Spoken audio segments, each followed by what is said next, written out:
A 9 meses de haber tomado posesión como la máxima autoridad mexicana, el presidente Andrés Manuel López Obrador ha realizado 189 conferencias matutinas. Se trata de un ejercicio de comunicación circular entre el jefe del Poder Ejecutivo y representantes de los medios de comunicación sin precedente alguno.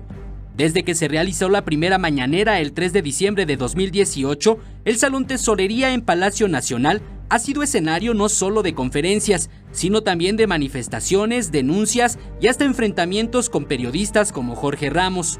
En este sitio, el presidente ha dado a conocer también las acciones más importantes de su gobierno, como la estrategia contra el robo de combustible, la cancelación del aeropuerto de Texcoco, la derogación de la reforma educativa de 2012, la venta del avión presidencial y una flotilla de jets y helicópteros y hasta la subasta de autos de lujo, joyas y residencias incautadas. Pero no todo ha sido miel sobre hojuelas en las mañaneras. El jefe del Estado mexicano ha enfrentado graves crisis como la tragedia ocurrida en Tlahuelilpan, Hidalgo, la muerte de la exgobernadora de Puebla Marta Erika Alonso y del senador Rafael Moreno Valle, y las amenazas del presidente estadounidense Donald Trump de imponer impuestos a las exportaciones mexicanas.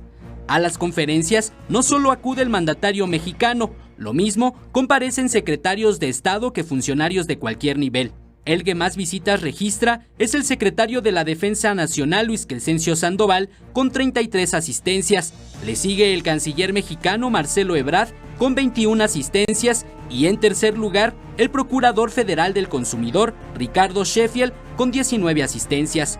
En números, las 189 conferencias matutinas del presidente Andrés Manuel López Obrador se traducen en 7.9 días continuos de declaraciones. Eric Pinto, 21 Noticias.